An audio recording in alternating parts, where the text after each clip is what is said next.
அன்பானவர்களே, மேக்னிஃபிசென்ட் பிளெஸ்ஸிங்ஸ் என்ற என்னுடைய யூடியூப் சேனல் மூலமாய் உங்களை நான் சந்திப்பதில் நான் மிகுந்த மகிழ்ச்சி அடைகிறேன். கர்த்தர் உங்களை ஆசீர்வதிப்பாராக.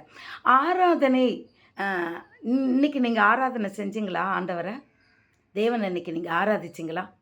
ஆராதனை என்பது என்ன?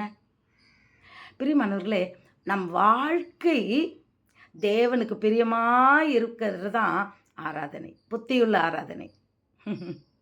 அதாவது நம்ம சர்ச்சில் போடுறோம், நம்ம பாட்டு பாடுறோம். வெறும் பாட்டை உதட்டளவில் அசைப்பது ஆராதனை ஆகாது.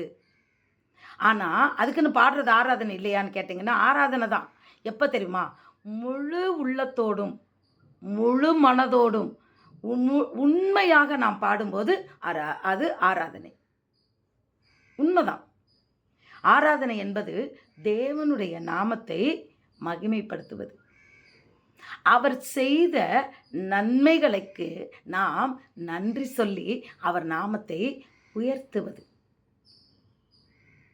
தேவனுடைய பெரிதான நாமத்தை நாம் பயபக்தியோடு தொழுது கொள்வது. இதுதான் ஆராதனை.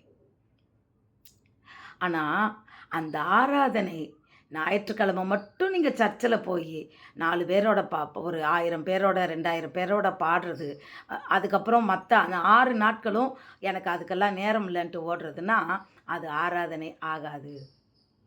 நம் வாழ்க்கையில் ஒவ்வொரு நாளும் நாம் தேவனை ஆராதிக்க வேண்டும். அப்போ புத்தியுள்ள ஆராதனை என்பது என்ன சொல்கிறது? தேவனுக்கு பிரியமான ஒரு பரிசுத்தமான ஒரு வாழ்க்கை, ஜீவ பலியாய் நம்மையே தேவனிடத்தில் ஒப்பு கொடுப்பது தான் புத்தியுள்ள ஆராதனை. அவருக்கு விருப்பமானதை செய்யணும், அவர் தேவ சித்தம் செய்யணும், அது புத்தியுள்ள ஆராதனை.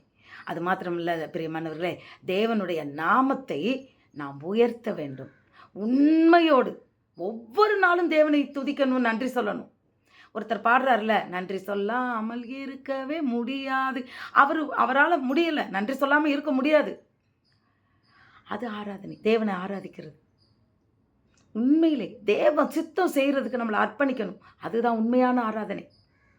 பரிசுத்தமாய் வாழ்வதற்கு நம்மை ஒப்பு கொடுக்கணும், அதுதான் உண்மையான ஆராதனை. தேவனுக்காய் நம்மை ஜீவ பலியாய் அர்ப்பணிக்கணும், அதுதான் உண்மையான ஆராதனை. இந்த ஆராதனை இனி நாம் செய்ய நம்மை அர்ப்பணிப்போமா? God bless you.